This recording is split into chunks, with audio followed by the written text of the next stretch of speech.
Well, I sometimes feel I most identify with Uncle Brill because luckily for me, I'm surrounded by a lot of strong women. Just try to find my place. Hey, are you okay? I know your secret. You're a kraken hiding as a human. I really gotta go Oh now. no. And soon, everyone will know the truth. Cushions.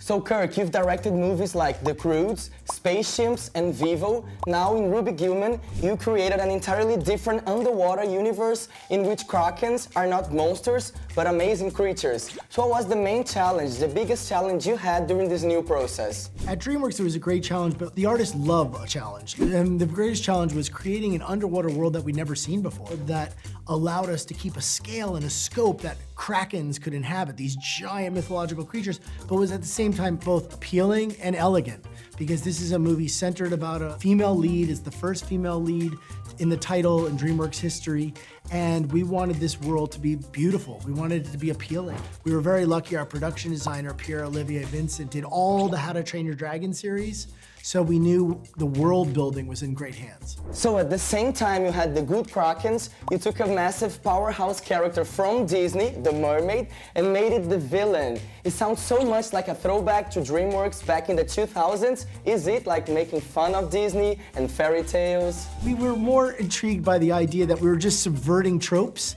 and subverting the expectation. So when we subverted the expectation of a giant kraken, it only felt natural to subvert the expectation of a mermaid. So we were sort of returning mermaids back to before Hans Christian Andersen, to when they were the sirens of the sea. The idea that Chelsea was dangerous, and she sang a song, without saying she wanted to be persuasive.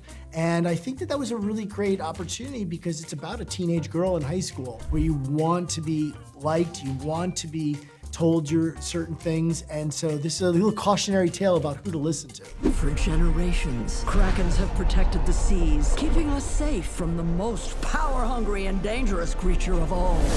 The mermaid? Yes, the mermaid! Ugh. But people love mermaids. I love you so much! Love you too, Rando! Of course they do. People are stupid. The film is filled with pop songs, including one of Blackpink's hit, which I found awesome. I'm a huge fan. So how did you choose this soundtrack, and how do you think it helps create the movie's atmosphere? Oh, I'm so glad you brought it up because we absolutely loved it. That was in one of our early screenings. We used that song, and I think in many ways, it is a teenage film, and music is a big part of youth culture. We wanted this movie to have a sort of a mixtape to Ruby's life, and using a lot of amazing, we have original songs from Mimi Webb, Freya Ridings, and having an opportunity that the music had energy like a teenager would expect, but at the same time mixing that with a score by Stephanie Economo, our composer. This is her first feature, and she brought this sort of dream pop,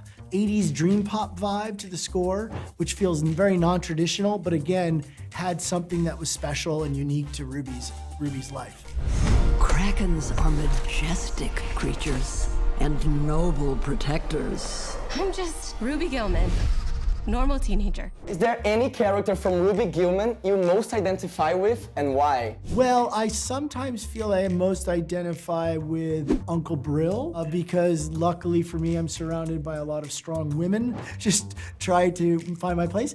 So yeah, I feel like that was a character. Sam Richardson plays him in our version, and he's a very sweet character that I think in this amazing film with these strong female leads, that he really just wants the best for them. He wants his family pulled back together. And so I feel like that was an opportunity that we had to sort of surprise the audience from an uncle who just should be just silly, but then has some unexpected wisdom at the end of the film. Jane Fonda voices the grandmother of the main character, Ruby. So how was it for you directing such a legend and turning her into a giant green kraken with huge tentacles? It was a chance of a lifetime. I think all of us, my co-director Farron Pearl and my producer Kelly Cooney, we were all quite starstruck, to say the least. And she definitely knows what she wants to do. And I think one thing she was very excited about was the opportunity in voice acting to go a little bigger than what you would do in a normal live-action movie. So the opportunity was, and it matched the character so well, that she was able to bring a theatrics to it and a style that felt very new and also very unique. It's time to go big! We're still on for our tutoring session later, right? Oh!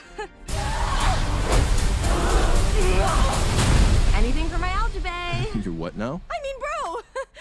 Algebro? Like, you're my brother. You're my math brother.